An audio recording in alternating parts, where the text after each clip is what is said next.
Coming up on Smart Tech today, Matthew Casanelli and I have quite a show for you. We start out by talking about Google fixing some of the things that you might feel are a little broken with the Google Assistant.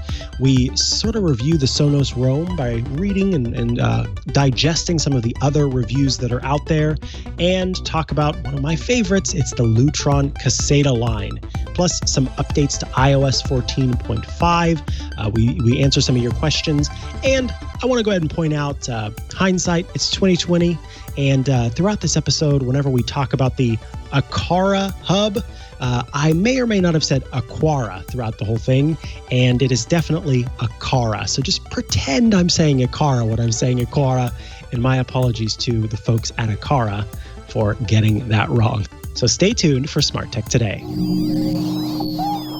Podcasts you love. From people you trust. This is Twit.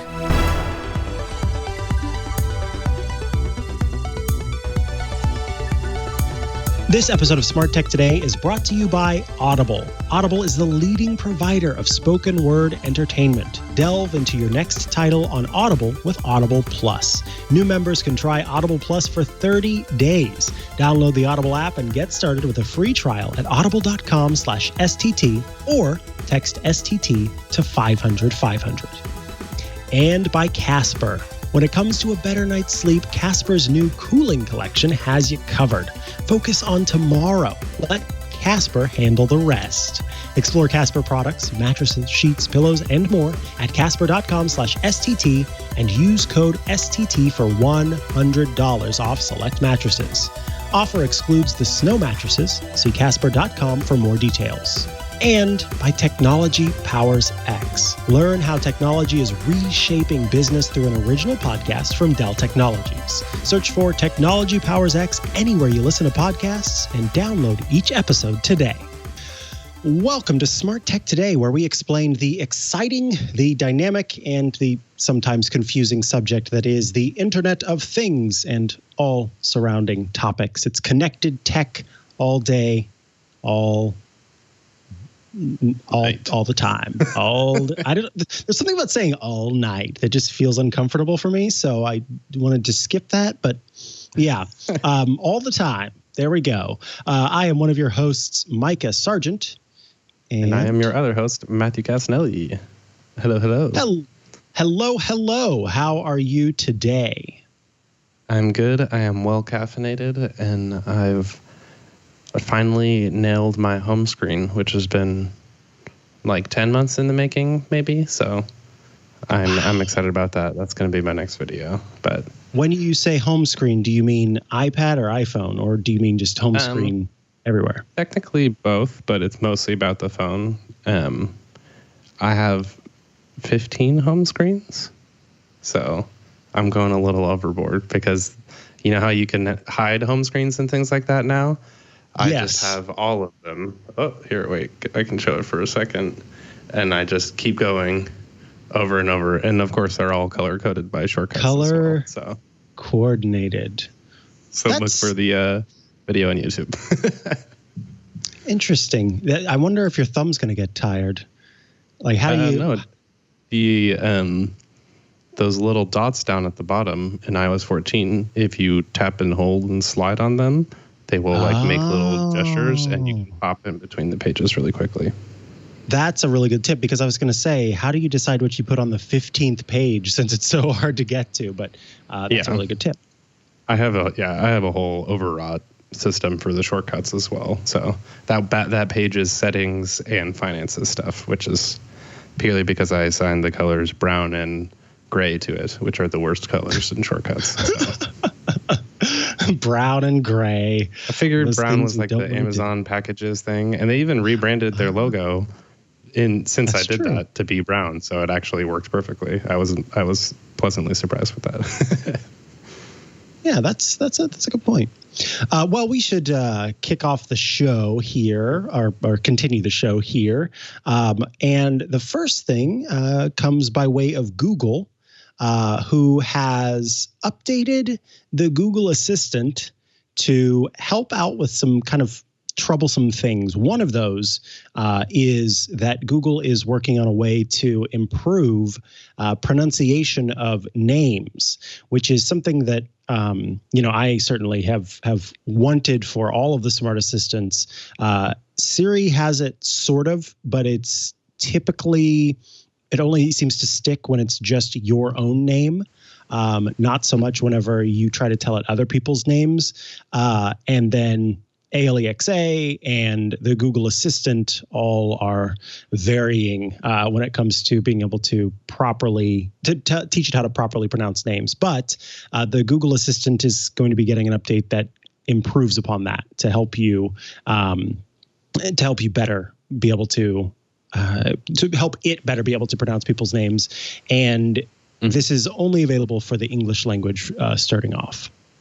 Yeah, I thought that was an interesting thing, specifically too. He was saying, I did some highlights on my phone, so I might be looking down if you're watching the video feed, but that they were just talking about how like Google can identify and learn those aspects of the pronunciation without actually storing the audio. And so it's like it'll just recognize that snippet and then translate it into their algorithm without actually saving all of those names and things like that.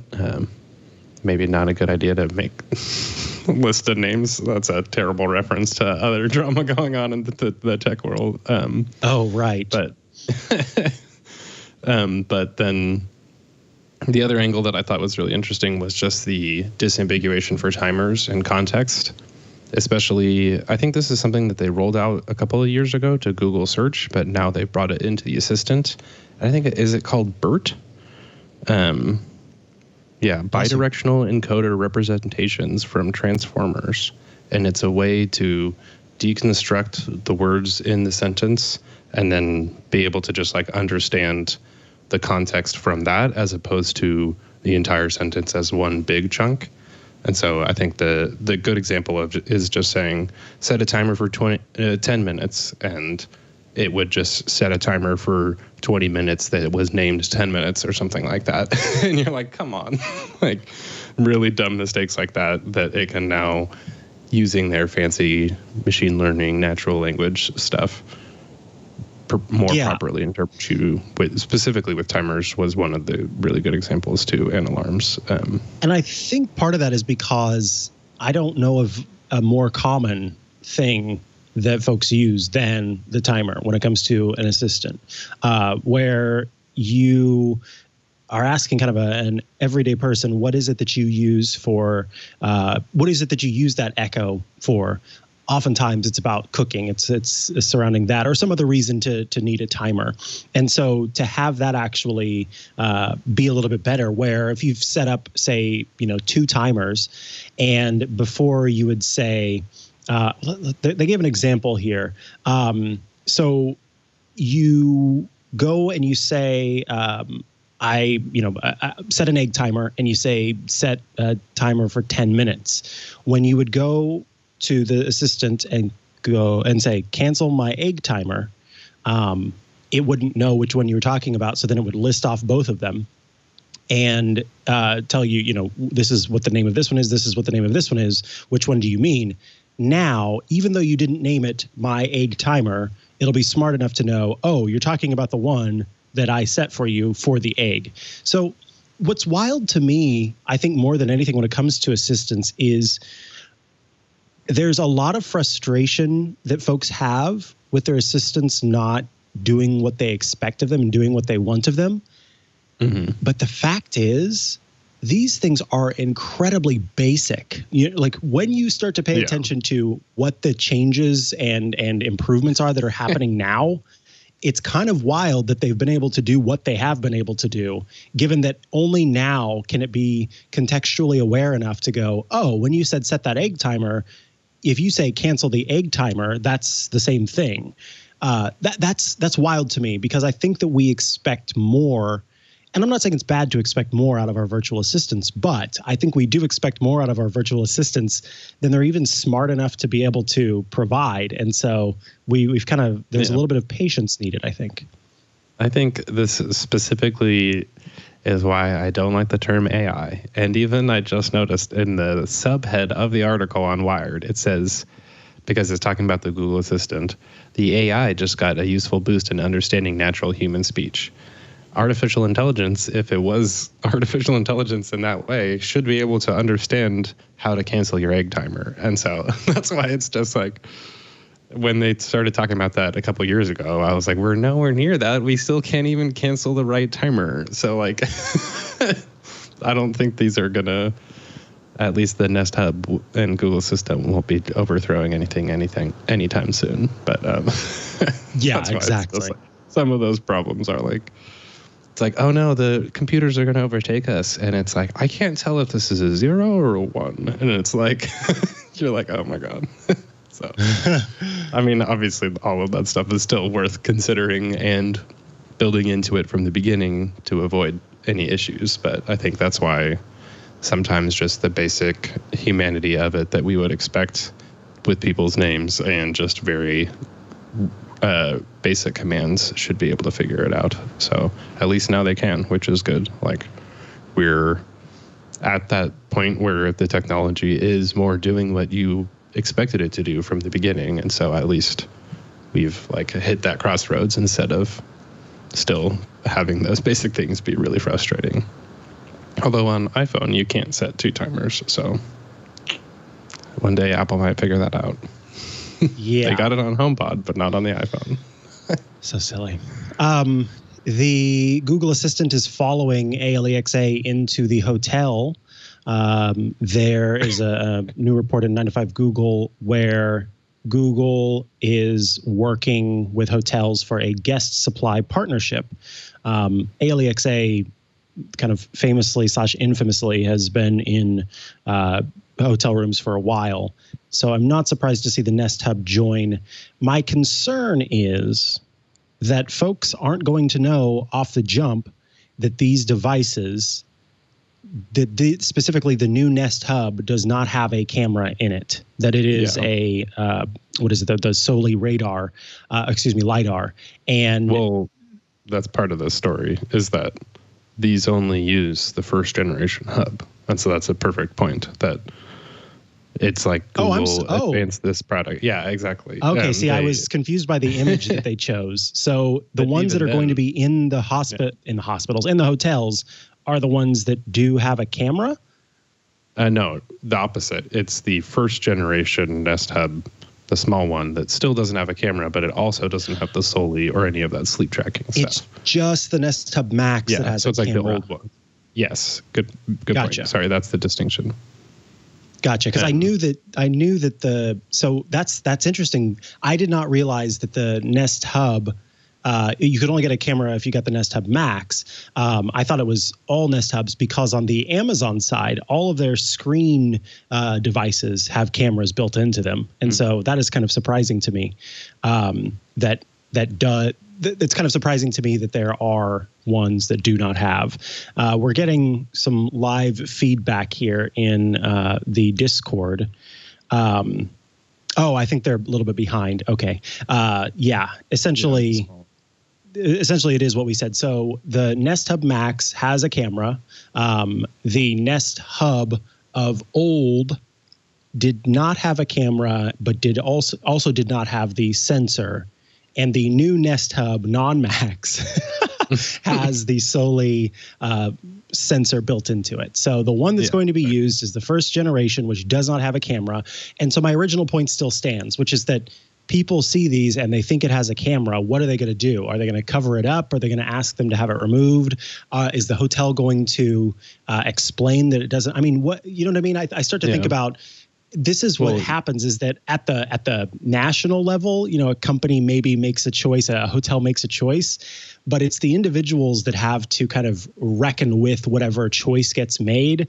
And I'm already seeing the local hotel manager who's gotten sick of getting the front desk called over and over again to have this thing removed, putting a piece of paper on as policy, put a piece of paper over the top of the Nest Hub Max that says this device has no camera. You know what I mean? That's what's going to end up happening unless they do some really good education.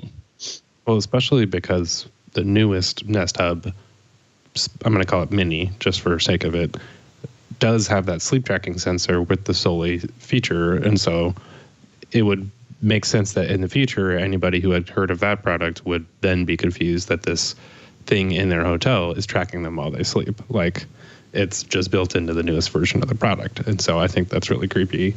And especially, I'm pretty sure this version of the Nest Hub, because I have it too, can use that proximity sensor that is shown that looks like the camera to stop timers using motion gestures still, which they added to the product after announcing it. And I remember, I think, saying it on this show that was weird. And this is the exact same reason why maybe it is useful. But then once you encounter this in a hotel room, it's like, even what data can the motion sensor, or just that sensor, proximity sensor, there it is, know about you just from that. So like that kind of stuff just goes through your mind, and Google's literally marketing this as something that tracks you in your sleep now. So this would have made sense like 3 months ago before that.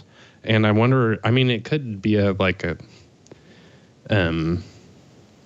marketing, or not marketing strategy, but inventory strategy, where all of the original Nest Hubs now just go to hotels, and the new, I mean, they could probably build still, it's like part of it is the design didn't really change, so they could still use the same versions, but it is like, what are hotel owners going to do in 5 years?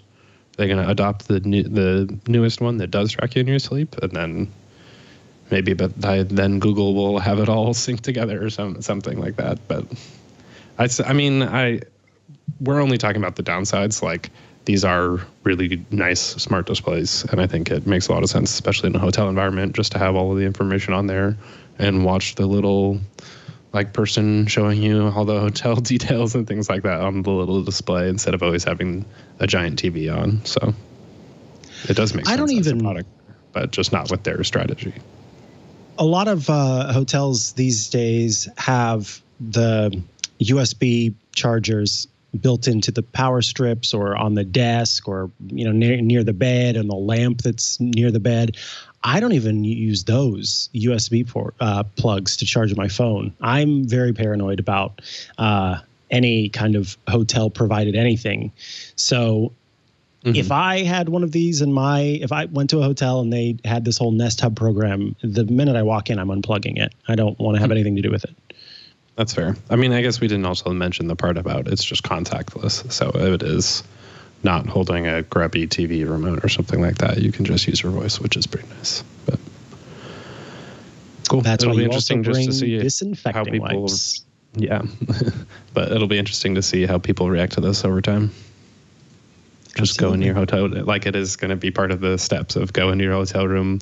For anyone who doesn't know, use the is it the pants hanger or the jacket hanger, and then you clip the hotel room windows closed so that they actually stay closed. And that's like the genius travel tip that I heard. The game changer for sure. Also, I never know what to do with that weird Y-shaped stand with the straps across the top.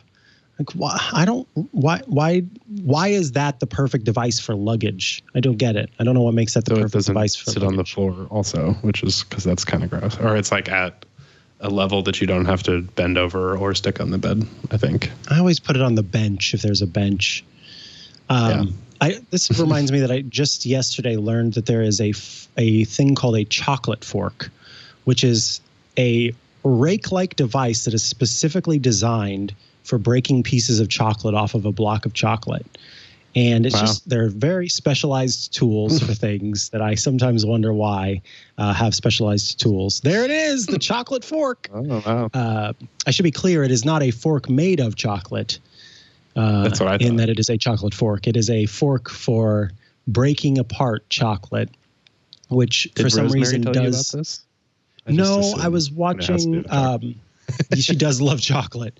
I was watching a baking show, and they kept using this rake thingy, and I'm like, "What is that? Is that a real thing, or are they just using this other tool for this purpose because they want to?"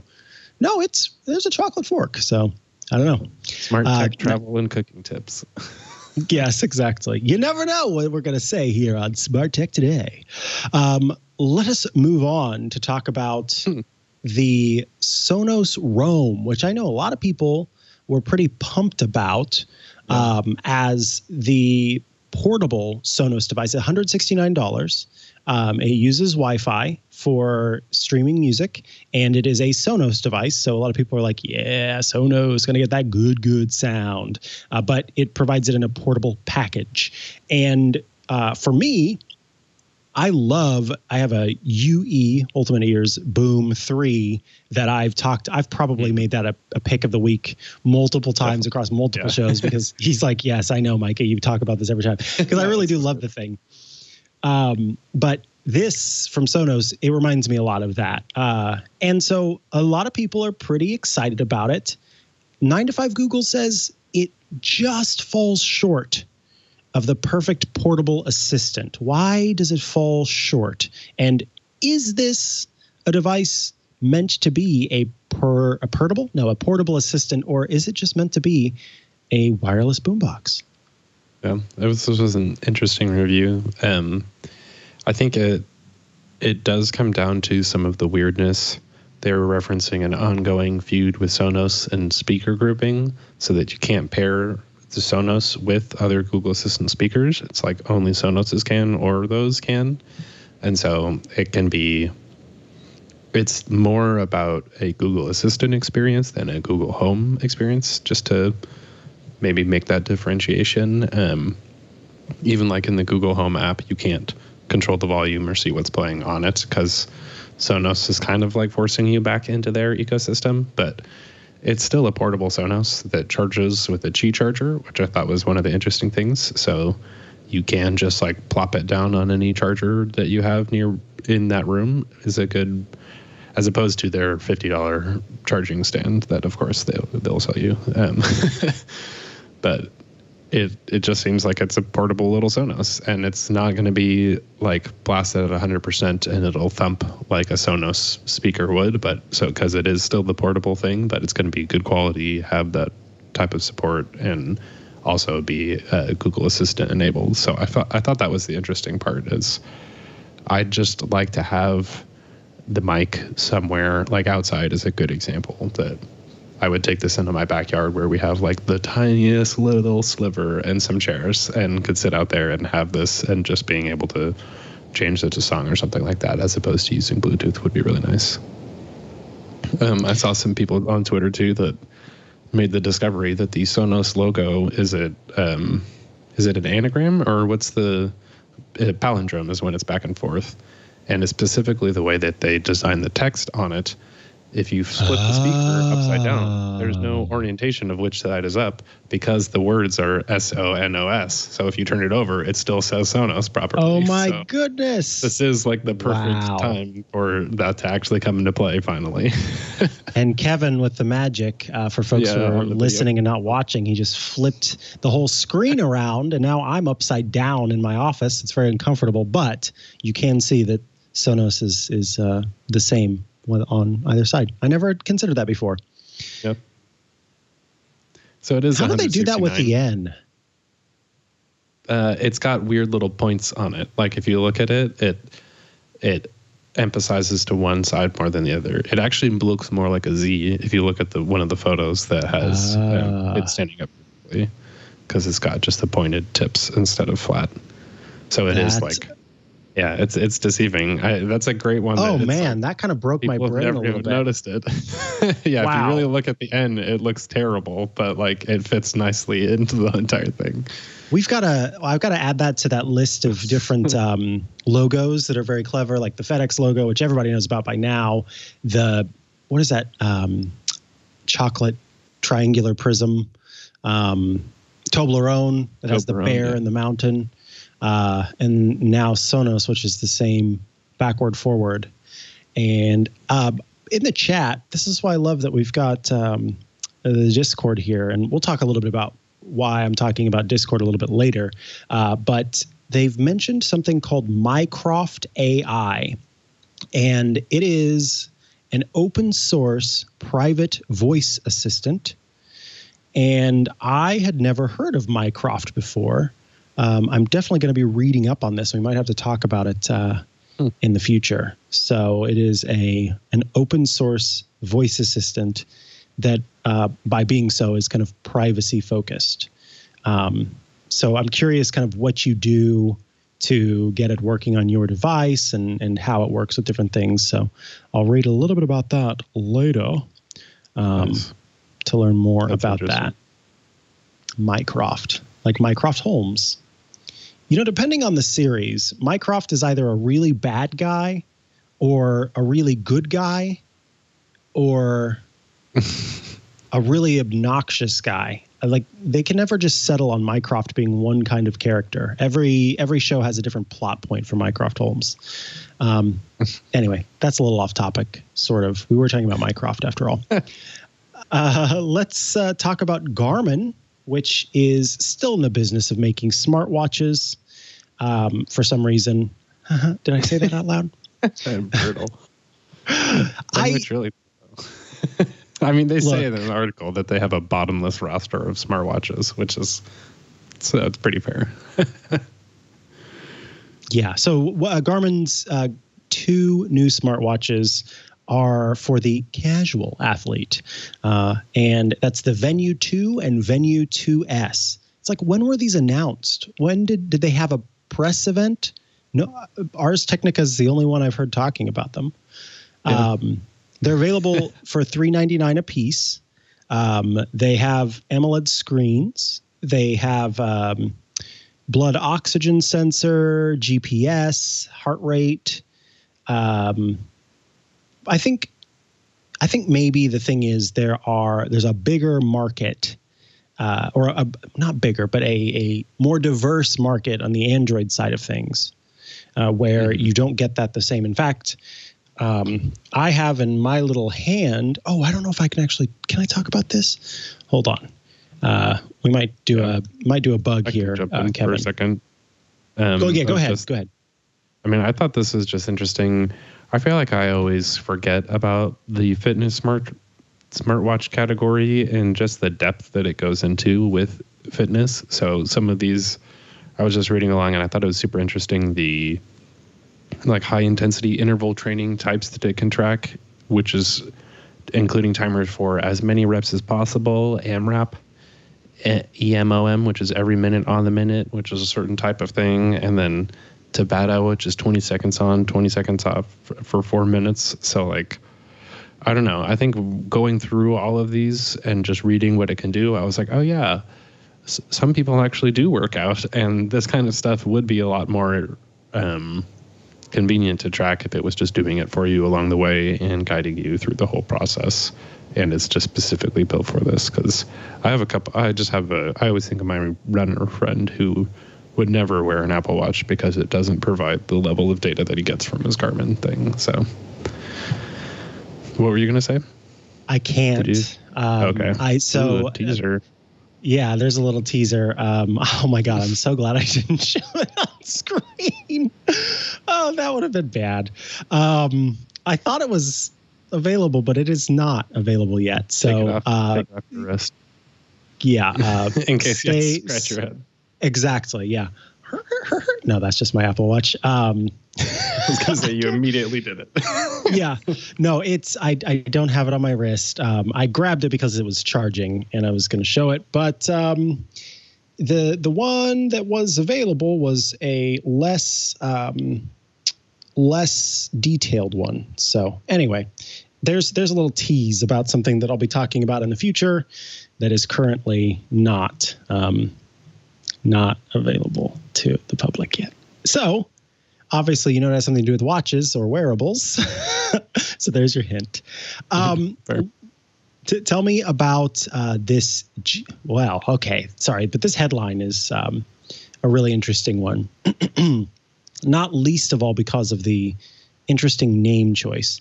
The Geobit, the Geobit. Let's go with Geobit because it's the most insufferable. Geobit. The Geobit GPS tracker changed my tune on Toddler surveillance. Yeah, maybe. Way to introduce that. Is that not Yes. So tell me about. We are surveilling toddlers. Yes. So this was from Florence. In Ion, Russia, and we surveil toddlers. I'm sorry. Go ahead. And I thought it was an interesting. I mean, this has got to be one of those just quirks of working for, or just writing about articles like this, is choosing to put this thing on your kid and see how it ends up working out, as opposed to just randomly choosing to track your kid.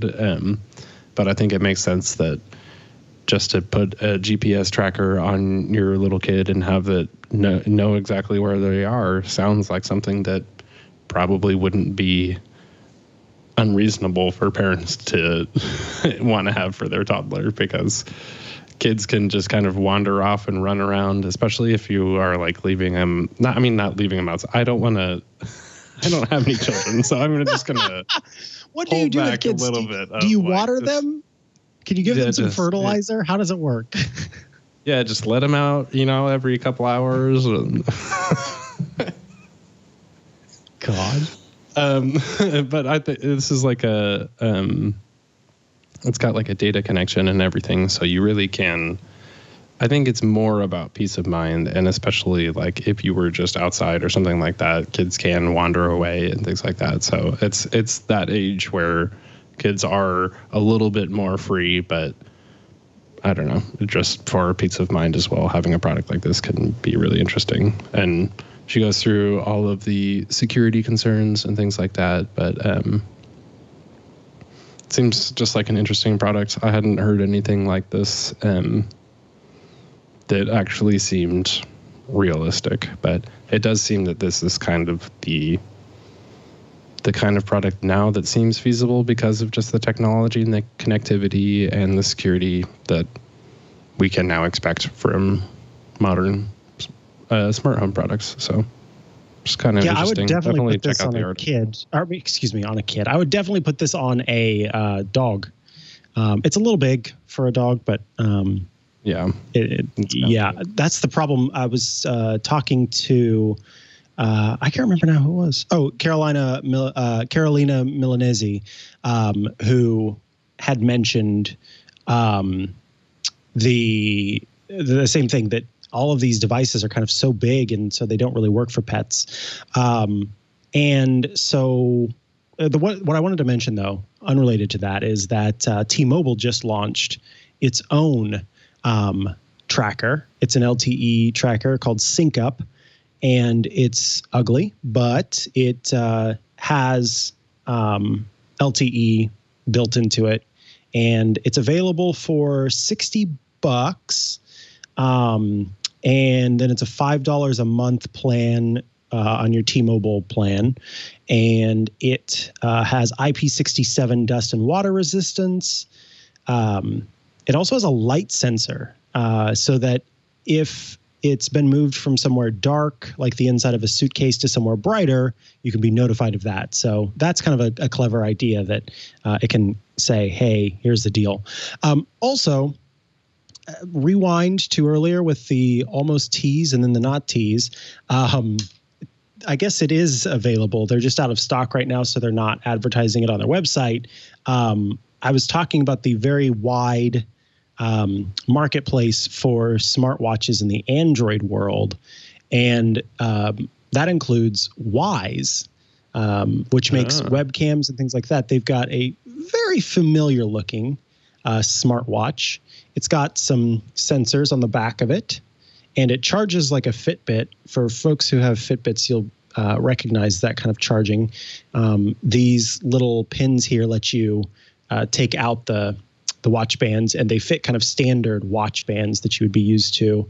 But that is the Wise band, or excuse me, the Wise watch that's currently out of stock. But that's what I wanted to mention, is that there's a lot out there if you're not in the Apple ecosystem, where you can get lots of different charging options. Somebody in the chat asked, Pogo pin charging. I hate Pogo pin charging. I hate it.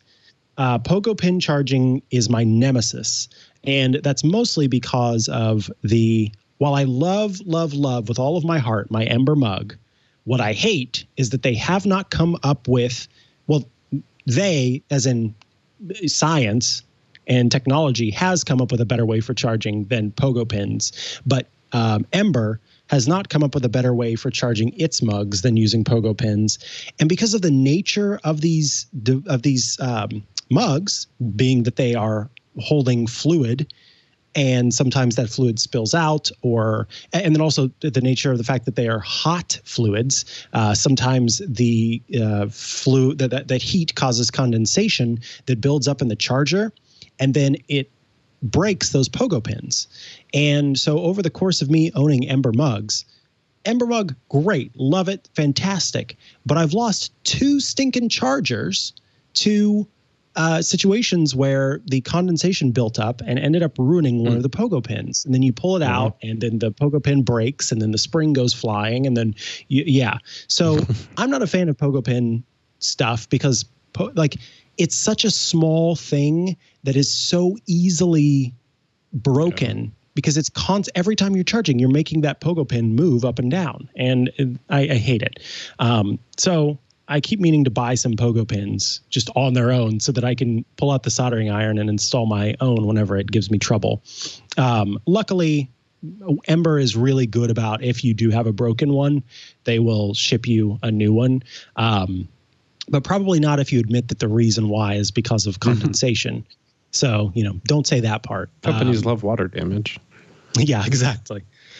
So back to the original story, though. T-Mobile also has a tracker, and I have a feeling we're going to see a lot of these, and I wouldn't be surprised if you see companies going, buy a new iPhone with us, and we will ship you, or buy a new phone. I shouldn't just say iPhone. Buy a new phone, and we will send you one of our trackers along with it. So we'll see if that's the case. I forgot one detail about the Geobit. Also was it's like if your kid is being taken care of somebody else, like a I can't even babysitter. I don't know why I was thinking that. I don't know what you would call it during the day. Just people watching your kid. So like her example was that the kid was out at the park and that she didn't go back to the same park with her kid later because she just knew which one they went to, and that's not something you would like ask the kid ask who's taking care of your kid where they went just to know that. So I thought that was like a random interesting tidbit there too. Yeah, that is interesting. Let us take a quick break because it's time for one of the best sponsors out there, and a sponsor that just fills my day with joy and happiness. Can you guess who it's going to be? If you can't, that's fine, because I'm about to tell you. It's Audible. Have you ever wanted to read a memoir and just didn't have the time? Or maybe you found a title you couldn't put down, but you also need to fold the laundry. Oh, that's the sound of me whenever I realize I need to fold laundry. Oh, now you can do both. You can drown out yourself making that sound whenever you need to fold the laundry, because Audible makes it possible. When you're driving, you're cooking, you're cleaning your house, or you're just relaxing, you can listen to amazing audio files with Audible. Audible is the leading provider of spoken word entertainment all in one place. At Audible, you can find the largest selection of audiobooks, ranging from bestsellers and new releases to celebrity memoirs, languages, business, motivation, and more. You get original entertainment from top celebrity creators and thousands of popular and binge-worthy podcasts. Audible is now offering its newest plan called Audible Plus. Audible Plus gives you full access to the popular Plus catalog. Audible Plus is all about giving members a chance to listen to and discover new favorites and explore different formats like the exclusive Words Plus Music series or a podcast you never considered before. Even theatrical performances. You can listen all you want to thousands and thousands of popular audiobooks, original entertainment, and podcasts, including ad-free versions of your favorite shows and exclusive series. They're all available to download or to stream, so you can listen anywhere, anytime, on any device, and you'll never lose your spot. To use your Audible membership, you'll need to download the Audible app.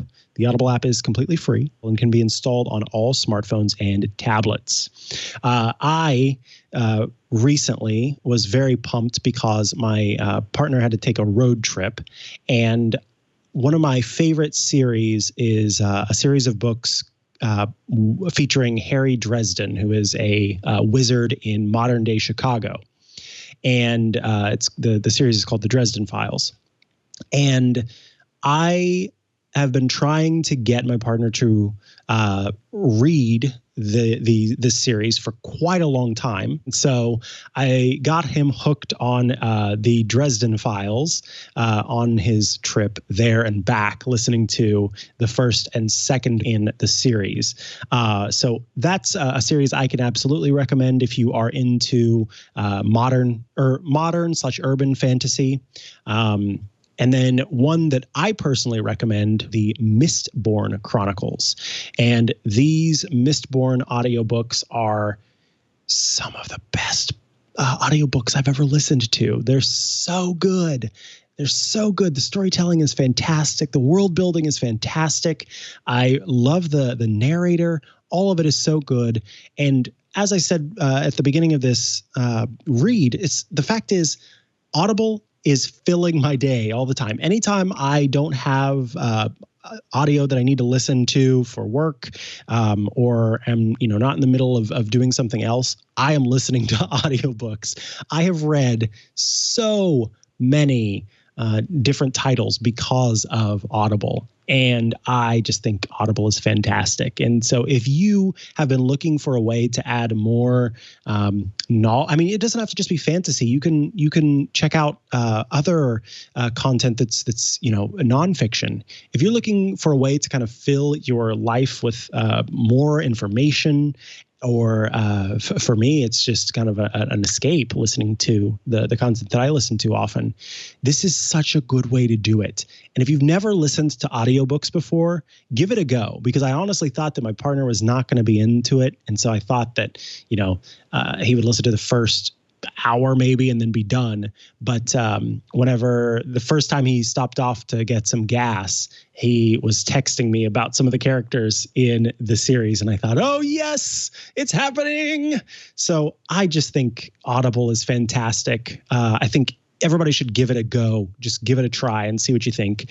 It's going to make you feel inspired, connected, and it's available all in one app. Audible Plus is your playlist for life. So what are you waiting for? Delve into your next title on Audible with Audible Plus. New members can try Audible Plus for 30 days. Download the Audible app and get started with a free trial. That's right, a free trial at audible.com/STT, or text STT to 500-500.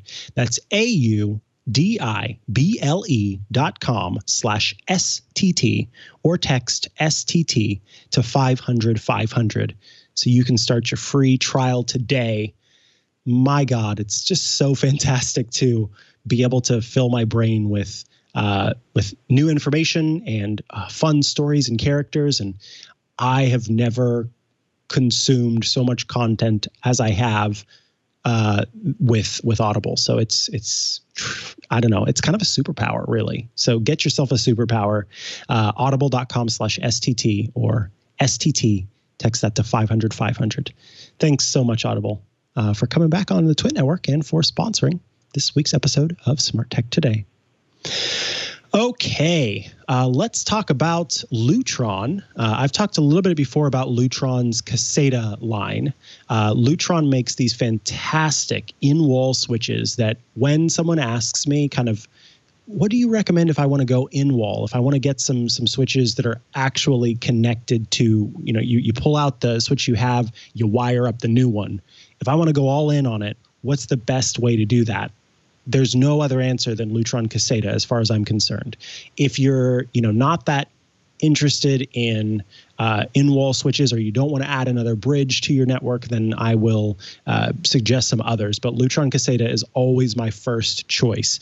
And now Lutron has an outdoor smart plug that is available for purchase.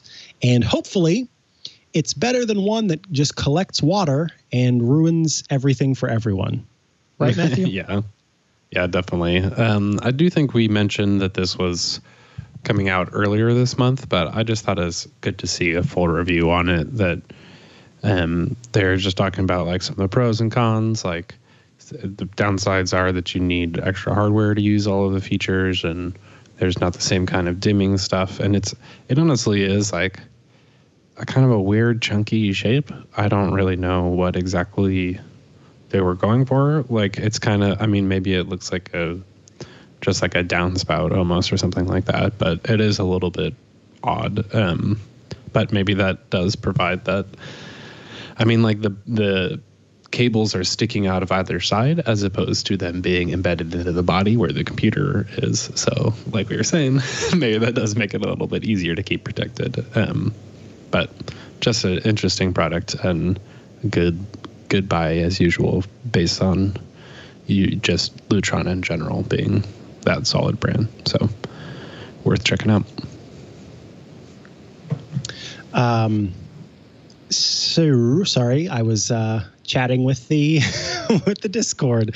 It's really nice to have some folks listening in live asking questions until you get distracted. But the good thing is the question that was asked is a question that anybody might want to know. And so instead of typing out what I was going to type out, I will read the question, then I'll answer it. MJ Ryder in the chat asked, do the Lutron Caseta in-wall switches require a neutral wire? My biggest problem is being in a really old house. So when I was in Missouri, I miss it. I lived in a 3-bedroom house and paid way less than I do for this 2-bedroom townhome I live in now. I loved my house in Missouri. And in it, and I'm pretty sure this is illegal, but I never said anything about it because it was, I didn't quite know the building codes, but I'm pretty sure that if you do an expansion on a house, you have to then update all of the house's electrical, not just the expanded part. But maybe there was a rule, or maybe they thought that the person, whoever they were going to be renting to, would not know, but I knew. Anyway, point is, part of the house had no neutral wire. Some of the switches in the walls had no neutral wire. The newer part of the house obviously did have neutral wires. And so that was a problem for me if I wanted to use switches. The Lutron Caseta line, the non-dimming switches do require a neutral wire. So if you want to install these in-wall switches in your home and you have an old home that does not have the neutral wire, which was a building code added after a certain time, I'm not exactly sure what that date is, then you will want to get the dimming switches, because those do let you use the wiring without needing a neutral wire. And if you have neutral wires in the wall, and you are using one of the dimmers, then what you do is actually, I'm not going to say that. I'm going to let you read about that so that I'm not responsible for what you do. But you can use it in a wall that does have neutral wires. You just do what is required based on your own research about electrician stuff. And so you can look that up. But point is, yes, if you want to add that to an older home, you can do what I did, which was using the dimmer switches in those places. Be mindful of what bulbs you choose to use. There are LED and CFL, compact fluorescent bulbs, that are specifically made for dimming switches. And then, of course, your classic, what is that called? Incandescent bulbs that, for the most part, are all dimmable. And obviously, I recommend going LED. You're going to save a lot of money. And Lutron's lineup it's really high quality, work. And so you're not going to have those issues of the bad flashing and stuff like that, so long as you get the proper bulbs. So the bulbs do need to be dimmable bulbs, and Lutron has a whole list of bulbs that work with the switches so that you can make sure you get the right ones. But I think Lutron's lineup is great, and I love that for older homes, they do have that option. They also have, in the Lutron Caseta lineup, they have a switch that's for fans that have multiple speeds. And the interesting thing is that many a fan can actually be a multiple speed fan, depending on how much power you're kind of sending to the fan. So that's something to keep in mind whenever you are looking to see that. And then they have some a bird flew by the window, and it looked like all of my lighting just turned off and turned back on again, but it was not that severe. Well, anyway, I thought my fan was talking to me. So then they have the switches that are just for, turning on and off lights. And then, as I said, the ones that dim. I'm doing this because they're all button pressy kind, so you can make adjustments there. Plus, and see, there's the in-wall smart dimmer switch for ELV plus lighting. I don't actually know what ELV stands for, so let's look that up really quick. We can all learn something here today. ELV stands for electronic low voltage lighting. So if you have low voltage lighting like under cabinet lighting and similar, then you would probably want to get the Lutron system for that. And yeah, there's actually Lutron has some guides about ELV lighting and doing dimming. So yeah, lots of information that's available. And I think that the Lutron Caseta lineup is really good. And once you've bought the bridge, then the plugs themselves are, actually pretty cost effective versus buying a bunch of plugs that have that cost a lot because they all have the Wi-Fi chip in them or what have you. I'm being told that and again, this could be different depending on where you live in the United States, but Burke is saying you don't have to tell the inspector of electrical modification or changes to the house, but eventually when the inspector finds out about the modification, they would then probably tell you that if you want to pass the inspection, you would need to do the modification safely, like adding the proper wires to the whole house. So yeah. You've depending on how that goes, then you might have that issue. But I did wonder about, because I can remember family members who were house flippers. They'd buy a house and then update it. And when they did, they always ran the numbers of like, okay, if I just leave this alone, then I'm not going to have to get re-inspected in this particular instance. But if I do this, then the whole thing is going to have to be redone because everything has to pass inspection. And so I wondered, especially because the house is available for rent, if you add on to the home, surely you would have to upgrade the entire home so that everything passes inspection. All right. Enough about that. Thank you for your question in the chat. I do appreciate that. And let us move on to what's next. Eve, continuing to be fantastic, has added a new product to its Thread lineup. It is the American version. They announced the UK version of the Eve Energy Smart Plug before the American version of the Eve Energy Smart Plug, but the UK version is not available yet, while the American version is. So I thought that was interesting. One got announced before. One was announced later, but the one that was announced before is still not available for purchase. The one that's announced later is available for purchase. So if you are interested in getting starting to add Thread devices to your home, and you have a HomePod Mini, which has a Thread radio, or very soon an Apple TV 4K next generation, the new Apple TV 4K, which will also have a Thread radio inside, then you can look forward to adding these devices, which are Thread radio that work with the Thread network. And they also work as border routers because they have a constant supply of power. I've got one in my office for this lamp right here, and it's kind of incredible in comparison to, because typically Thread devices, I say typically because it's not always the case, but typically, as I've seen thus far, if it doesn't have Thread, if it has Thread built in, its backup for folks who don't have Thread routers in their home is to use Bluetooth.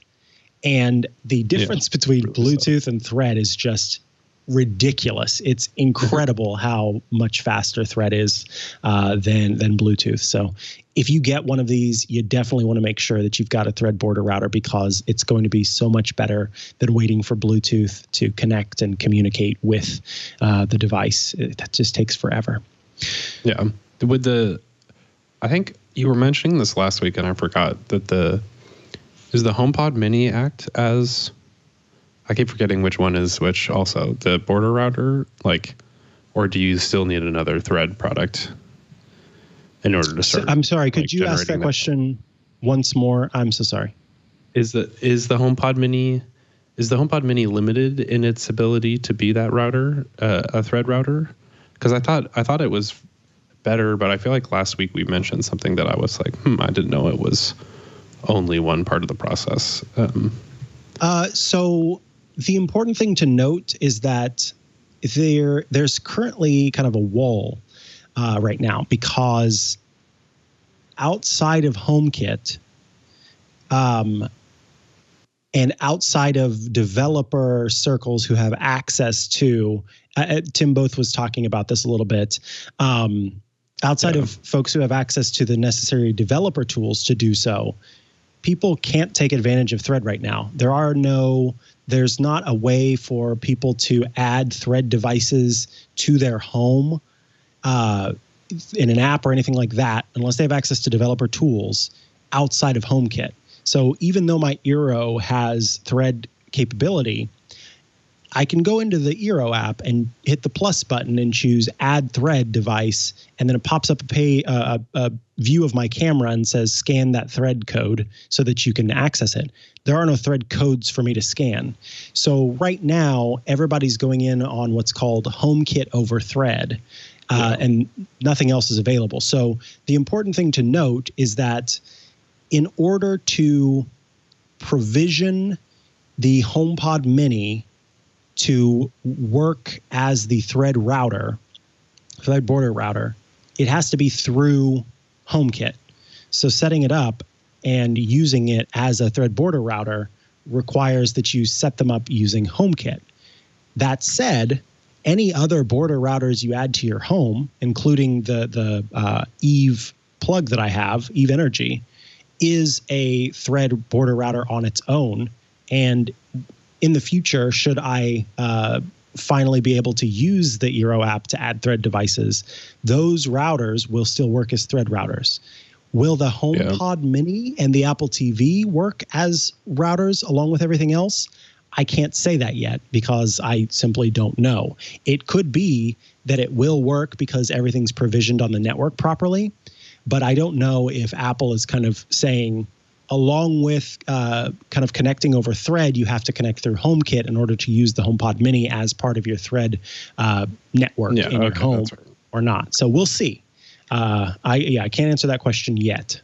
But I think specifically for these Eve Energies, these are border routers, and so you don't even need the HomePod Mini because this is the powered.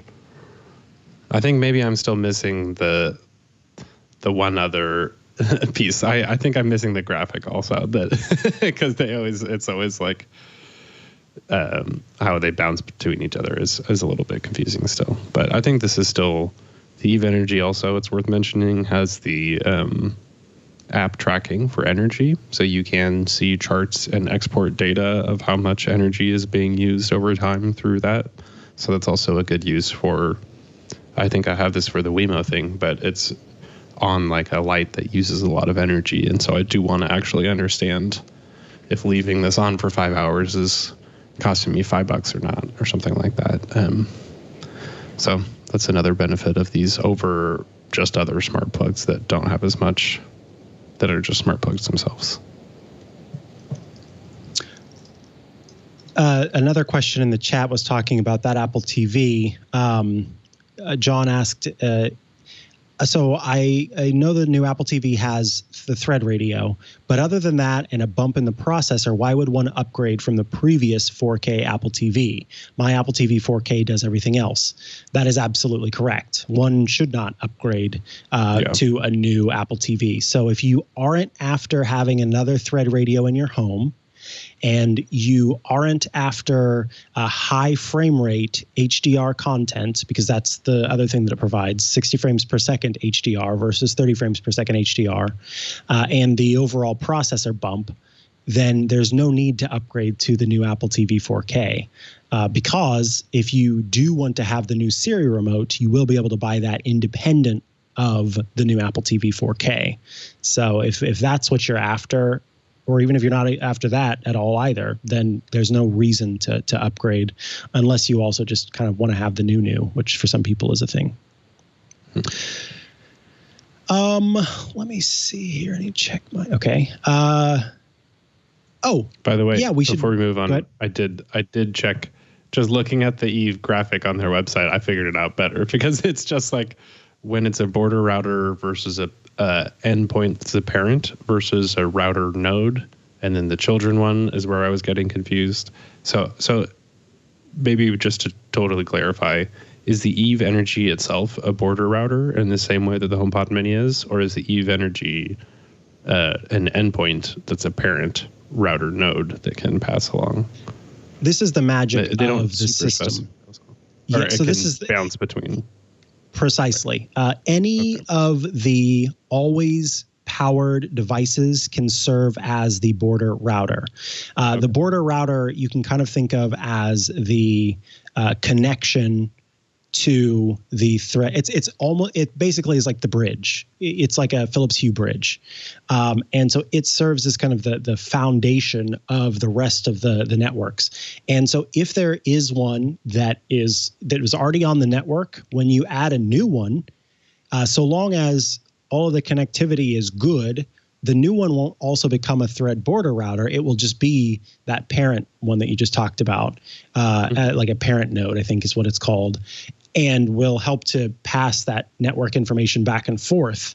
The only time where you're going to see multiple thread border routers is if you have devices in a place that can't communicate well with the original border router that you've set up. And so you might have two HomePod minis, and it creates kind of two partitions for the network. But the magic is when you start adding more devices, then it'll go, oh, now I'm able to communicate between those. So I'm actually going to drop back down to parent node and just let this one be a big old border router for the entire network. So the goal is to not have multiple networks in one home, but to have enough kind of spread out devices that you can just have the one border router for a big network and use that as the means of communicating between everything. It's really cool. Yeah, that's why I think specifically, I'm pretty sure the way my house is built, that like having a HomePod Mini upstairs plus a couple of these, I mean, I think now mine probably would form the larger mesh network as opposed to what would probably end up being two split partitions. And it is just like, depending on where I'm making the request, it might automatically split and go that way or not. So that's pretty interesting. That's cool. I think that makes more sense now that there's just more examples. And then also like the Eve Door ones are the ones that are just going to be, as long as one of these is close, that will kind of be able to pass along and hop along the network as needed. So cool. I like that.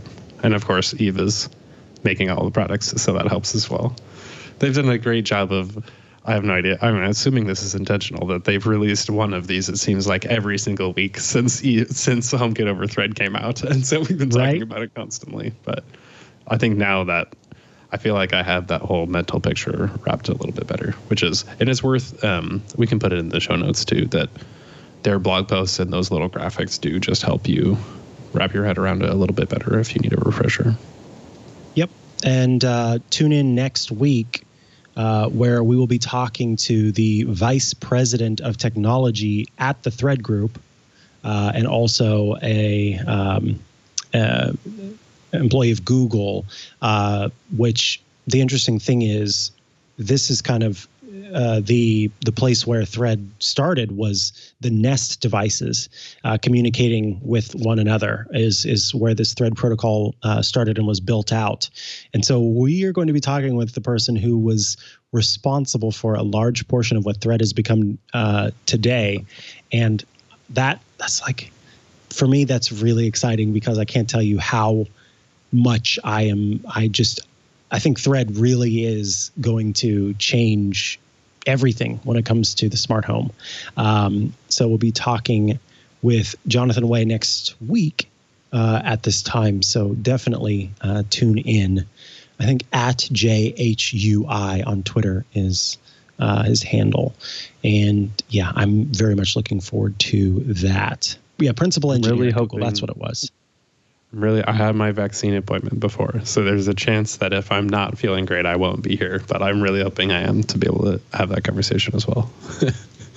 Yeah, I hope you are here too. But if you're feeling unwell, no, that's totally fine with me because it'll be working. All righty. Let us move on. Actually, we'll take a quick break before we carry on our wayward son, and that means I get to tell you about another great sponsor here at Twit and a sponsor of my sleep. That's right, it's Casper. Casper says, "Love your tomorrow with Casper."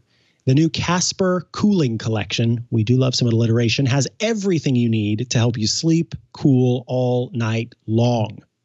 Casper's mattresses with new snow technology, hyper-light sheets, lightweight duvets, and breathable mattress protector are all designed to keep you cool and comfortable so you can't help but love your tomorrow. Because tomorrow is a new day. You can make the most of it with Casper's new cooling collection. Casper's Wave Hybrid Snow Mattress keeps you cool for 12 plus hours, pulling heat away from your body for sustained temperature regulation, a cool to the touch feeling, and a much improved tomorrow. Better bedding makes for a better tomorrow, which is why Casper's Hyperlight sheets are designed with an innovative grid weave that lets air flow through for maximum breathability. The lightweight duvet provides optimal temperature control without sacrificing plush comfort, and Casper's breathable mattress protector further improves the coolness of the bed by allowing air to flow between your body and the mattress. All of these are designed to work together to prevent overheating all night, because cooler sleep means better sleep, and better sleep means better tomorrows. Folks, I can vouch for that as a person who, in doing a podcast at one point on sleep science and sleep studies and sleep research, my co-host at the time and I read lots of peer-reviewed journals, lots of books on sleep and sleep science, and consistently research proves that sleeping cool is very important for your sleep. It's also healthy for you. By sleeping cool, along with just being good for your sleep, which is better for your health overall, it's also better for you in terms of metabolism, because at those temperatures, your body can better create something called brown fat. And brown fat is a very unique type of fat that actually burns calories. If you want to learn more about that, you can look up brown fat sleep on Google, and you'll see some pieces about that. But yes, it's true that a cool sleep is better sleep, and it's good for your metabolism as well. I love my Casper mattress that I have now, and I'm honestly thinking about getting these Casper Hyperlight sheets because the sheets I'm using right now, not Casper ones, are not very breathable, and I would like to have some that are a little bit more breathable. That'd be great, and maybe we'll even check out this mattress protector. And of course, as always, you can count on Casper's free shipping and free returns. When it comes to a better night's sleep, Casper's new cooling collection has you covered. Focus on tomorrow. Let Casper handle the rest. Get it? Rest. Explore Casper products, the mattresses, sheets, pillows, and more at casper.com/STT and use the code STT for $100 off select mattresses. That's code STT for $100 off select mattresses. Offer excludes the snow mattresses. See casper.com for more details. Thanks so much to Casper for sponsoring this week's episode of Smart Tech Today. All righty, let us talk about iOS 14.5, which has brought a bunch of new features and some changes, including new voices, which we talked a little bit about before. I don't know if we talked about it on this show, but I think we did. Yeah. Siri's getting some new voices and all sorts of things. Go ahead. Yeah, I thought this was just worth mentioning that this feature is now available. So if you do want to trade your Siri voice and get the more diverse sounding or natural, non-robotic ones, those are available too. Yeah, I mean, honestly, I don't think there's a whole lot to say besides what we said before, that this kind of thing makes a whole lot of sense, especially having people opt into one of those at the beginning of the process as opposed to there being a default. Kind of just does remove the whole, the assistant is a woman by default thing that has always been a little bit gross. So it's just great to see, and I love the advancements in natural language. I guess I don't know if that's the right term, but natural sounding digital assistant voices, because that makes all the difference. Like, I remember last year when I think improved Siri, or maybe it was the year before, they improved the Siri thing, and I used shortcuts to read my articles out loud to me by like scraping the text of the page. And when there is a bug that used the old voice, it's just like reading the article out loud to you like this loudly over time. And it just doesn't, it's like almost nothing to the experience, versus when you really do hear an inflection because the sentence is ending and stuff like that, it's always just pretty awesome. So I think that's a cool feature. The other one that's new in iOS 14.5 that I think is also just relevant for Apple Watch users is that if you have an Apple Watch and you try to use Face ID and it senses that you're wearing a mask, it will unlock using the fact that you've already authenticated with your watch, which is pretty nice, because instead of it basically lowering the effectiveness of Face ID by, it's like, oh, it's just your eyes, it's probably you, it instead uses that other product that already has an authentication method built into it and just quickly unlocks your phone. So that's a nice convenience that is a little bit late. It's a little odd that it took that long, I guess, now that it's been almost the entire year and many people are going to be vaccinated soon. But it's true that it's also, I mean, I'm not sure. I guess I assume this feature works worldwide too, so there's not an even distribution of vaccinations everywhere. So yeah, that's true. And based on early requests for help and tweets and emails and texts that I've gotten, this was a much sought after feature, because everybody's asking me how to enable it or how to turn it on properly or what steps you need to take to make it work. So yeah, everybody that I know was pretty pumped about this feature coming out and kind of knew that it was coming. Whether they got that information from me or somewhere else, people knew this feature was coming and are very happy to have it. Is it not on by default? No, I don't think it is, because, I mean, it must not be, because I had to be asked for how to turn it on, which I think is a good thing, that it's not enabled by default, because what happens if you suddenly get a notification on your wrist saying your watch unlocked your phone and you have no idea why that's happening? I think I actually saw somebody better to be a say sought-after feature. Parent did that from the other room, but because they were wearing the mask and then tried to use their thing. So that is worth testing if you're going to have that. Yeah, but also just a great convenience. And like, I think that, I mean, it's the same as unlock your Mac with that feature. So it's kind of odd they didn't already have that. It's just like if you're wearing your watch, authenticate it there as well. But I guess it's a more specific thing than maybe phone purchases. Kid puts on the mask just to buy more coins in his game. It doesn't seem to work for anything except unlocking the phone. It won't do apps or purchases or anything else. So it makes a lot of sense. It's not sensitive data. It's just that pure access and convenience thing. So yeah, I can't speak for Apple Pay. I don't know if it works for Apple Pay. I've not tried that yet, but I almost hope that it does, because, oh wait, what does that say? I can't read it from here. Unlock your Apple Watch works only for unlocking your iPhone. It doesn't verify your identity for use with Apple Pay. There we go. Passwords stored in keychain or password protected apps. You can still use these features while wearing a mask by typing your iPhone passcode or using your Apple Watch for Apple Pay. So there you go. It does not work for anything else except unlocking your phone, and I think that's for the best. But I just use Apple Pay on my Apple Watch, which all I do is doop, doop, double tap that side button and doop, tap to make it happen. Yep. All right.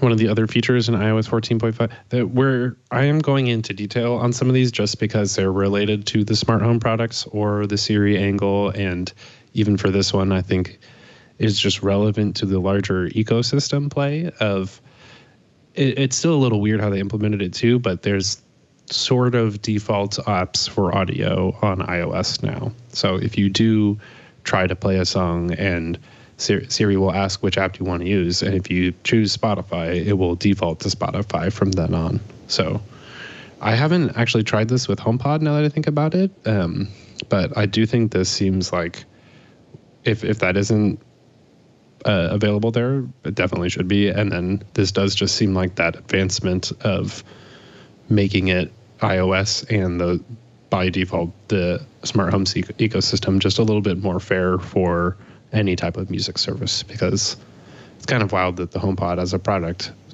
couldn't even play anything besides Apple Music until now. So yeah, I guess I probably should have tested this on HomePod. But I do use Apple Music and the default podcast app already. So I think that's why I didn't find a personal need for this. But this is just a great feature that is like, how many? It's 14 versions of iOS before you can get something that isn't Apple's own thing. So maybe I don't know. I was going to make some sort of walled garden metaphor, but it's probably going to be a stretch. So I'll just own it. Whatever. Iterating in public. We like it. Editing our own work, our own vocal work in public. Usually it's just cringy, so I just skipped it this time. All right. What's next? The other part, too, that I think is going to just be useful, especially in CarPlay, is that you can report accidents and hazards and speed checks in Apple Maps now. So, again, I'm pretty sure we mentioned this as well, but that's just going to expand the network of people reporting that kind of thing and availability and just knowing when accidents are happening up ahead and stuff like that, too. I'm interested, too, they have Apple Maps guides, which you can kind of make your own. I guess it's not as fancy as how these look, but you can make your own lists. So I thought this was an interesting addition on top that like National Park Foundation and Culture Trip and apps like that can make recommendations on little trails or different places to go visit in certain spaces. And that's built in Apple Maps now. So pretty handy. I have been using those new features as a beta user for a while, and they are pretty great. I don't drive places very often, but in the times that I have, just knowing that they're there, and the routing with stops thing is so handy. I've wanted that for ages and ages as a way to kind of say, oh, I want to go here, but there may be a stop that I want to take in between, where it kind of did that before. While you were driving, you could tap to say, I need to go make a stop at a gas station, but it was never as clean as I wanted it to be. And sort of, it seemed like I was kind of getting around it instead of just doing exactly what I wanted it to do. So this new way of it being kind of a built-in feature is good for sure. They also let you do the ETA thing when you're walking or cycling now, as opposed to that's nice, just driving, which I'm pretty sure, actually, now that I remember it, this feature came out exactly like a month before the show started, because I used it with you to meet up in Berkeley, and I think you were late just because of traffic in the Bay Area, but I knew exactly when you were going to be there because it was letting me know the entire way, so that was perfect. Yeah, that's right. And then last but not least is if you were bothered by the fact that you could not watch your Apple Fitness Plus classes over AirPlay, then rejoice, because now you can use AirPlay with Apple Fitness Plus. Yeah. So this, I think, is again, following into the smart TV shift towards having AirPlay 2 built in. And so all of those people were basically left in the dust with Apple Fitness Plus instead of having an actual Apple TV. Oh my gosh, my mind just blanked because they're all the same. Apple. It won't show you the on-screen heart rates and rings and things like that, which is kind of the cool feature that the Apple TV does provide. But you can just see it on your watch at least still. So this just makes a lot of sense that you can AirPlay that stuff at the same time. And it's like, if you're just not at home, you could do it onto another TV or something like that too. So pretty solid. Yeah, it's like oddly, they did add a lot of ecosystem features in iOS 14, not just features. So that's nice. Alrighty. These questions? That means it's time for questions/feedback. What's first, Matthew? So this is from Dan, and I thought this was a good follow-up question just to clarify on the Wemo remote, which, do you have it? Did you? Oh, actually, yeah, okay. You do have it, but it doesn't have the thread thing yet, so it's terrible, right? Because right now it's Bluetooth, and it sucks. So his question I'm waiting is, for that. I understand the excitement, but the one thing I'm not sure I understand is that the current Wemo devices will not have thread in them. And I am correct in thinking that means the thread remote isn't as exciting for use with them. I don't think there'd be any improvement with the reliability or speed of talking to old devices without thread. I believe you're excited to use it with other brand devices with thread and upcoming devices. Just checking to see if I got this correctly, which is totally true. I think yes and no. Yeah, I mean, that's fair. I was going to say it's just true that this could be use some clarification was all I meant. That especially Wemo on their website and looking at the replies, I think maybe it was in their customer service stuff. They're like, this is designed for the remote to communicate with HomeKit, and then HomeKit is what would communicate back to your actual Wemo products. And so it's a HomeKit remote. It's not even though it's built by Wemo, it's not a remote for your Wemo devices. And so by having thread, it enables that super quick connection to the rest of the thread network. And then that can, however, it's going to connect to your Wemo thing. I can't tell if that speed would be that, like, from the network to your Wemo is still going to be just as reliable as however reliable your Wemo is. But for your experience with the remote, it being Bluetooth just means that it's a slow Bluetooth remote right now, and then once it's thread enabled, it'll go just instantly to the network. So it's definitely a weird product. But did I explain that all? I mean, you're the one that has it, so.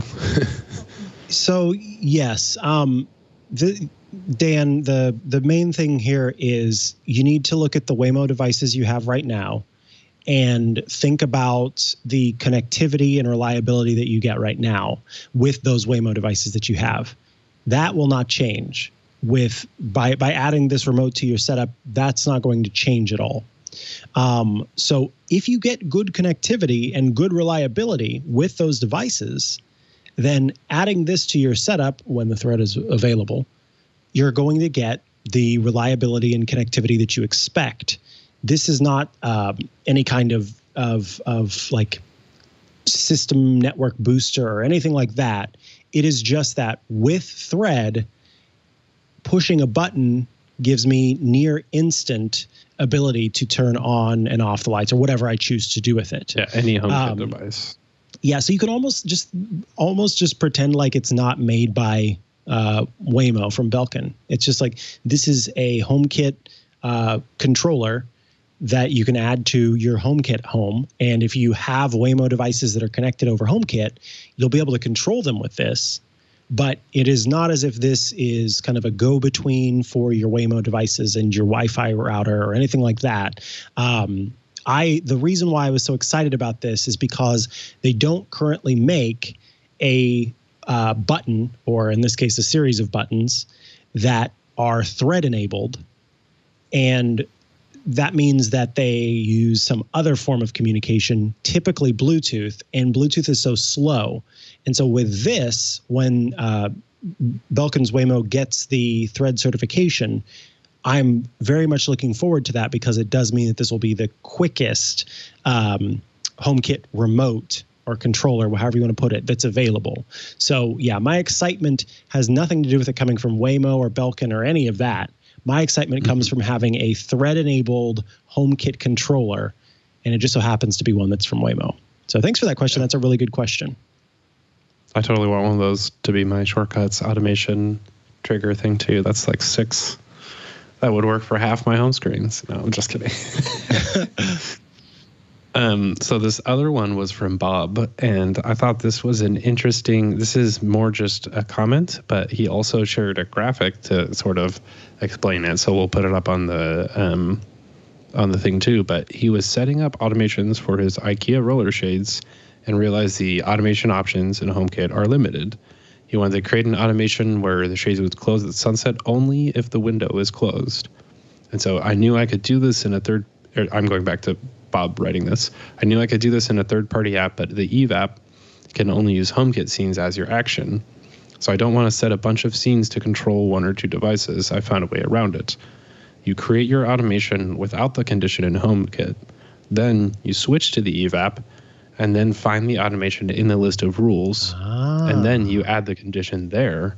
And then once you save it, you go back to the home app and it shows in the condition up near the sunset daily, it says like only when the door is closed. And so this is a great example of the really stupid thing with HomeKit where there's actually a lot of capabilities that are it'll integrate into the UI and display it properly, but there's no way to actually build it from within the home app. Holy camole. Yeah, this is amazing.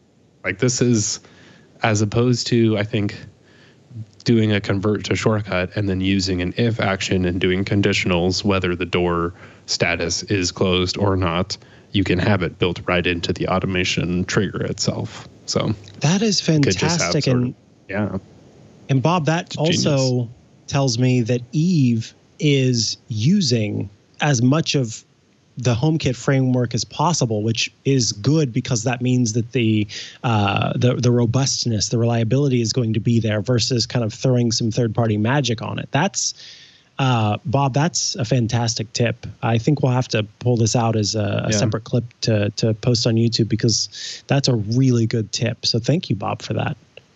I'm going to have to experiment with myself and see what other like mega conditions I can set with that. It's like only at sunset if the door is open and the temperature is below 30 degrees, all within that automation itself. So that's cool. We'll come back with the next question after we take a quick break here because I want to tell you about Technology Powers X, an original podcast by Dell Technologies. Each episode of Technology Powers X focuses on a different industry and goes behind the scenes to help you understand how technology is reshaping business everywhere. Of course, as before, whenever Technology Powers X sponsored the show, I was able to get a sneak peek of this season. And there are some really interesting episodes. There was one where researchers are studying the architecture of the human brain in an effort to develop more versatile AI models. So instead of thinking of things from kind of a computer programming standpoint, to go, how is it that neurons kind of work together? How do they communicate with one another? Is it good? Is it bad? Or is it fast? Is it slow? What's the way that happens? And then by understanding how our brains work, which are these really incredible devices, for lack of a better word, maybe that can improve the architecture and models for AI.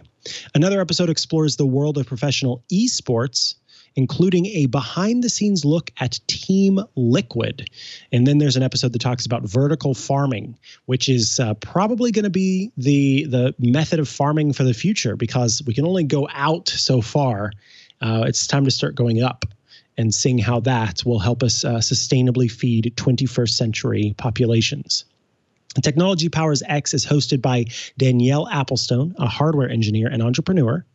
And if you're a pet lover like me, you should check out episode 14, The Best Partner for Pets. Here's a clip from the show. Yet today, technology plays a growing role, not just in happy reunions, but as an invaluable tool to America's animal welfare workers. Technology Powers X, you can now kind of understand it's Technology Powers, and then you replace the variable with whatever it's powering. So there's lots of really interesting stuff. You get to learn about all different kinds of technologies and how people are using them.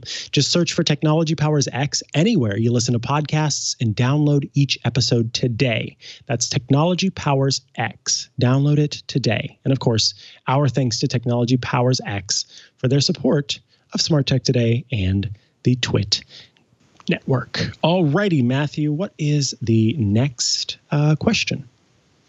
Yeah, so this is from Paul, and I think this is a good question to ask as AirTags are arriving tomorrow as we record. And also, I guess I should mention that if anyone is interested in the Apple TV 4K or upgrades or the Siri remote, that those are also on pre-sale tomorrow or pre-order tomorrow. So just so anybody doesn't miss it. But so Paul is interested in AirTags, and after waiting what seems like an eternity, there was like a 2.5-year rumor cycle for these. I think I looked it up. So it was like, that is very a long time and what ended up just being the tracker and not like anything that we wouldn't have expected. But wait, I'm so sorry. Did I miss something? Did you say that that AirTags pre-sale is tomorrow? AirTags are arriving tomorrow. The Apple TV good. pre-order is tomorrow. Gotcha. Yes. I just want to make sure because I misheard and I thought, no, don't tell them that was last week. Yeah. But I see what you're saying. Gotcha. But basically is if you attach one to your bike and then your bicycle gets stolen, I wouldn't want the thief to be alerted to the fact that the bicycle is being tracked. So that's precisely what AirTags do when an AirTag isn't with the owner. And so once it starts to move, it'll emit an audible alert. And so I think this is a fair point. And I think Apple really did try to emphasize that this is for lost items, not for stolen products, because it does make sense that ultimately, if you did integrate that ability to have it be tracked or have it to like be anonymously sending data, but not to the person who has it, as it can immediately be used for nefarious purposes as much as it is for your stolen items. So there's Apple not really made a the way choice. Yeah, Apple made the choice here. Do I want to make a device that can be used for stalking and other nefarious things that someone might do, which has been used with other kind of GPS trackers and LTE-based trackers, or do we want to make a device that cannot be used to do that? And so they chose to not make a device that would do that. And I'm glad for that, because with a billion phones in people's pockets, this would have instantly made quite the network available to people. And so it would have really been, I think, there would have been eventually headlines about, somebody going, I found this AirTag in my bag that wasn't mine, and now I understand why my stalker was able to find me. Like that's just not a good thing, not something that Apple's into. So if you're looking for something that's going to help you find stolen items, you're going to have to look elsewhere, unless you're talking about a stolen iOS device, in which case, the built-in Find My protections that are available will be able to help you recover those devices. And that's just the nature of the thing. And we've got a comment in the Discord too that it's like it doesn't immediately start chirping. Like I think I saw something 3 where days or something. they talk about there's a couple of hours until it makes a noise, and then I think until it alerts them, and then maybe it's a couple of days until it starts to really be like, all right, I'm nowhere near my person as the main thing. So I think it is a little weird. I mean, I think if somebody steals your bike, like going to confront them isn't also always the best thing. Like giving you access to go find somebody who's already willing to steal this thing from you can maybe like empowering people to take things into their own hands isn't always the best as well, just because you can like get into other sketchier situations. But I do wish there was sort of that angle of, I mean, if you have that lost mode, you can get the alerts about where it's moving and things like that. So there is still the way to understand where your bike might have gone until it's removed, at least. So I do think that gap probably is going to be that realm of like, if it's within the first few hours, you can maybe still find it and recover it. But after that, they're probably going to find it and take it off anyways. And the fact that you can just turn out the coin battery and disable it makes it already like diffusable from somebody who's going to steal it anyways. So Apple's own documentation just says after an extended period of time, the The device will play a sound when moved to alert anyone nearby so that it can be found even without an iOS device. John Gruber of Daring Fireball talked to his sources at Apple for more of a clear definition. And here's the quote. I talked to folks from Apple today about some of this. The timeout period for when an AirTag will play a sound if separated from its owner is currently 3 days. So after 3 days, that's when it starts playing sounds. But that's not baked into the AirTags themselves. It's a server-side setting in the Find My network, so Apple can adjust it if real-world use suggests that 3 days is too long or too short. And as Captain Jack is talking about in the Discord earlier on MacBreak Weekly, Renee gave some more information and was talking about how common locations, your home and your work, based on you visiting those places over and over again, then it can make changes to that. So it lets you follow where the tag goes for a while. And then if the finder goes near your home address, it will start chirping, and same for work. So it's like places that you go a lot. So yeah, it's able to be changed depending on the activity of the device and how long it's away from an owner. So it can be used within some specific guidelines to find stolen items. But again, Apple is definitely not marketing this as a stolen item finder. It is a way to keep track of your stuff. Yeah. And I think it's everything up to the point where it could then be used for bad things. And so it still does seem like it'll solve that problem for you most of the time, particularly with the giant network. And but it still even comes down to like the design of the product, it being at least a decently conspicuous thing that's white, that has like a bulbous shape too. It's not like it could just slip into a little spot and be totally hidden. It's like implied that, I guess like your bike seat would be the main thing, but even then, I think it's designed. It's not designed specifically for that, but also like, wink, wink. It's probably mostly designed for that. It's like, what else are you gonna like besides the keys being in your house sort of situation? That's what the whole network itself is being left somewhere else too. And I don't know. I like that maybe it could convince someone to like. It's like, oh, this thing's got a tracker on it. Like, leave it somewhere and that's what security alarms are for. It's not really for. It's not as much for alerting you to the fact that someone has broken into your home so much as it is scaring someone away. Like security the alarms that you stole is now chirping loudly or something. Yes, it's like exactly. Even if you disable it, then you're going, wait, when did they last have my location? Are they going to be able to find me? That kind of thing. So you'd have to become pretty sophisticated pretty quickly. And yeah, I don't know. I think that just that's the understanding you need to have about it is what it's kind of intended to be used for and how you can use it differently if you choose. Okay, folks, that brings us to the end of questions for this week, which means it's time for our picks of the week. Matthew Casanelli, tell me about your pick of the week. Yes, this is a follow-up to something that I picked a couple, I think, months back. And I shout out to Jason Snell for writing all of this up. And this home control menu addition was what he realized was that the home control app for Mac, which is an app that enables menu bar control and keyboard shortcut control of your HomeKit devices. So just a convenient little utility.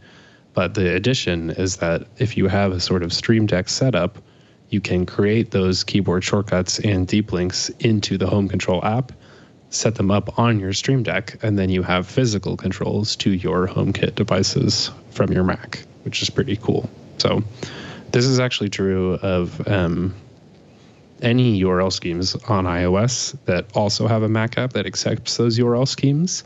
You can use the Stream Deck to trigger those URLs. So I have deep links that I use with the Stream Deck in the same type of way.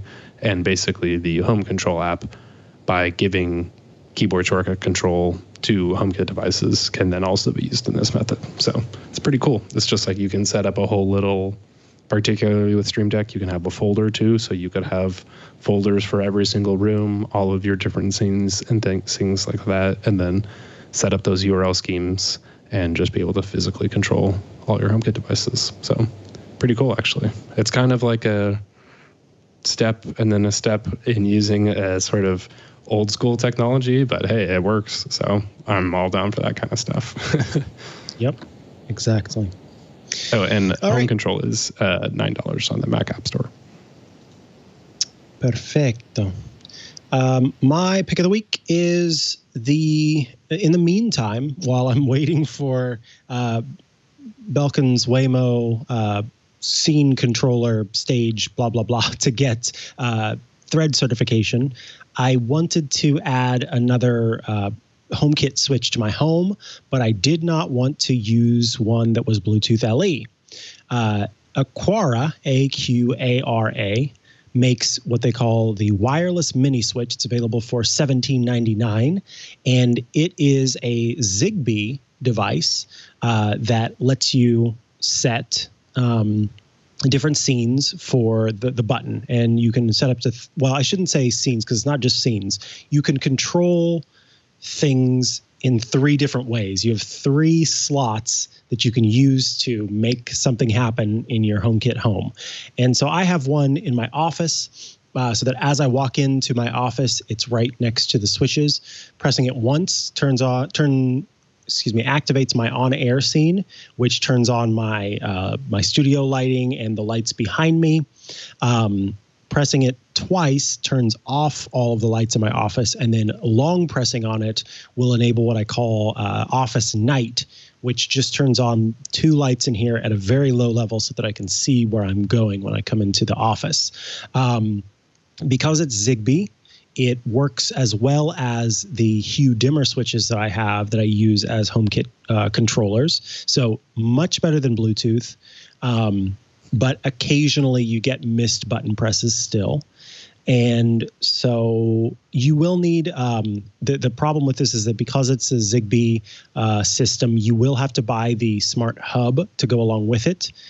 Interestingly, Aquara does something a little bit different. The Aquara, like Philips Hue and Lutron's Caseta line, they both have bridges that you plug in to power, and then you route an Ethernet cable into your router. So I've got a network switch, and 2 of those are taken by the Caseta and the Philips Hue bridge.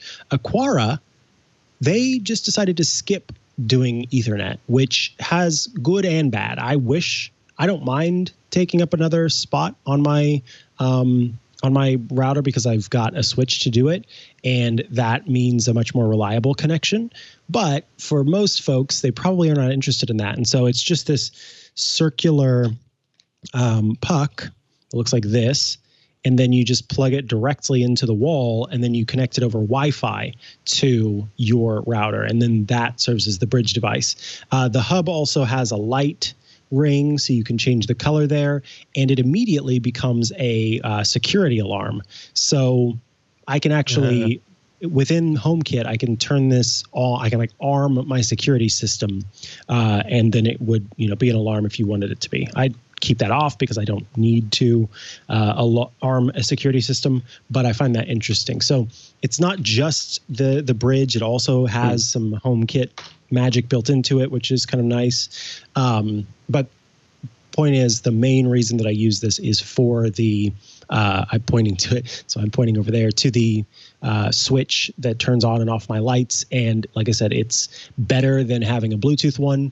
I also, in being inspired by Rosemary Orchard, purchased the vibration sensor, which is a thing that you can attach to your washing machine or dryer, and that way it can let you know, hey, I'm done drying or washing, depending on what you're doing, and you can know when it's time to change the clothes over. I found that to be a little bit more troublesome. It doesn't seem to always recognize the vibrations, and so either I have a really good washer that has protections in place, or it's just not as It doesn't work as well as I had hoped it would, but it is nice having. The one thing that I did, I ordered it from Amazon, and the first one I got, when I plugged it in, it just wouldn't turn on. And so I thought, okay, maybe there's something weird about this plug. So I plugged it in somewhere else and it wasn't working. I tried plugging it into a surge protector that was plugged into the wall, all these different things. And basically it just wouldn't turn on at all. So as is my way, don't tell Amazon this part. I took it apart. I opened it up to see what was going on. And the transformer, I think they don't use very expensive parts because one of the two transformers, the larger of the two transformers, the bigger transformer was disconnected from the motherboard or the chip. It's not a motherboard, but from the main chip. And it wasn't disconnected. Wasn't the pins connected to the actual chip itself that were disconnected? It was the part that was connected to the transformer. And so I could not just pull out my soldering iron and fix that because it was right up next to the plastic and it would have melted things. So it was just completely broken, which was annoying and upsetting.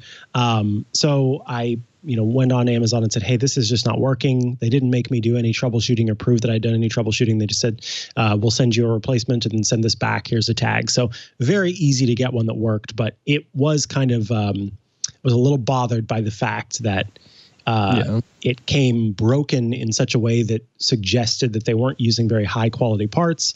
And then I looked up the piece on Alibaba, and I could get like 1,000 of them for $4. So yeah, it was not a very high quality part. Almost to the point where I thought about installing a new, like buying a better transformer and installing it, but it's working fine. So I left it.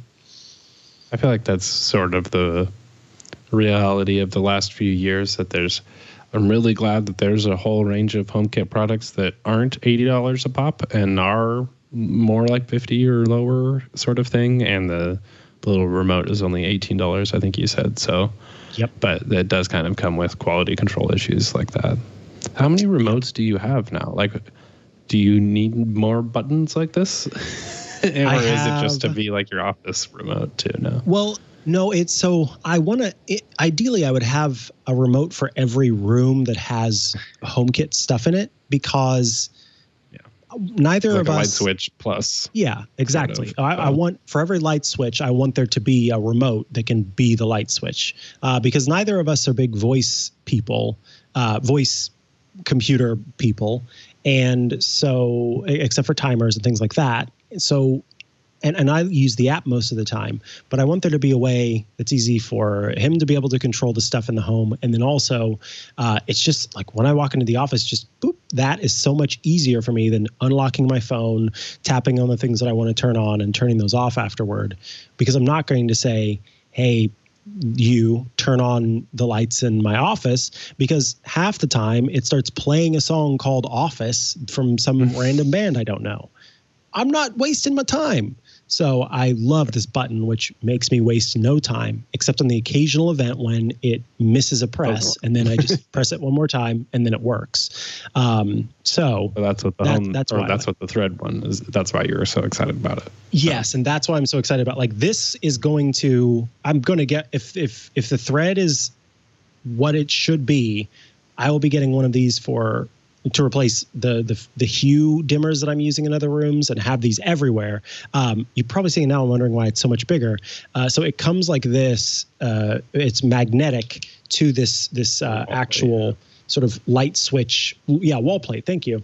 And then it's got 3M stickers on the back and also screw holes. So you can actually install it over an existing one gang wall plate. Oh, if I can declip it. Instead of the light switch, like instead of the light switch, or if you just want to screw it into the wall because you feel like that's more sturdy than using the 3M, then you can just screw it into the wall next to one, and then the front of it just clips on, and then the magnet lets you store it on the wall so you always know where it is. So yeah, the goal is if the Thread works well, there will be one of these in each room where there's HomeKit stuff, and this will be the device that I use going forward as my remote, and then I'll find something else. The Yes, definitely the Waymo Stage Controller, I think is what it's called.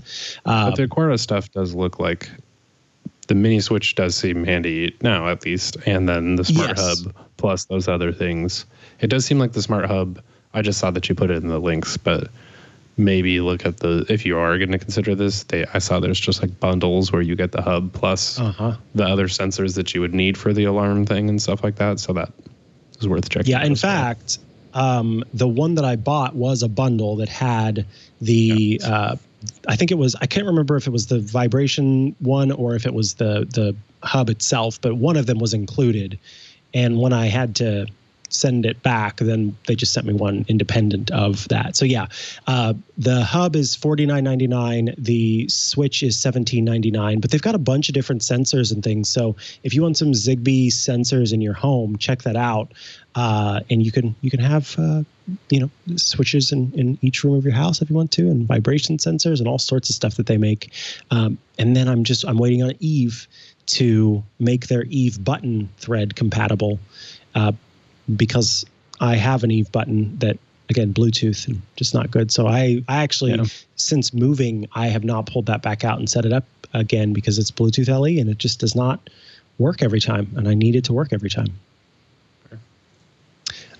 Captain Jack asks in the chat, any word on any door locks that will be thread compatible? Not currently. I don't have any word on thread compatible door locks, but I wouldn't be surprised if we see that in a future version, in a future update with thread.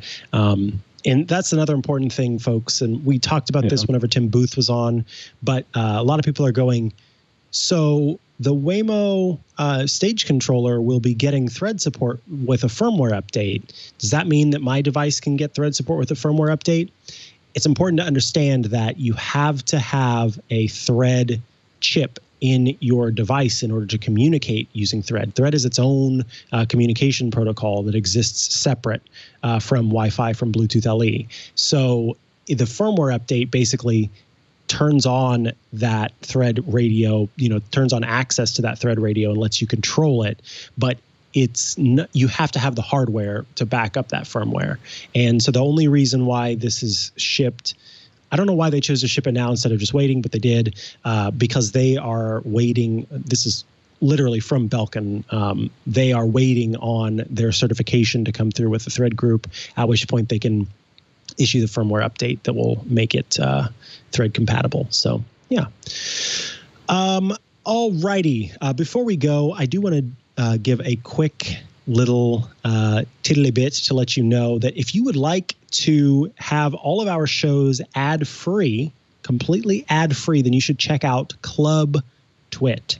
It's a $7 per month subscription, and it gets you every Twitch show with no ads, plus an exclusive Twit Plus feed with extra content. Sometimes it's before and after stuff for the show.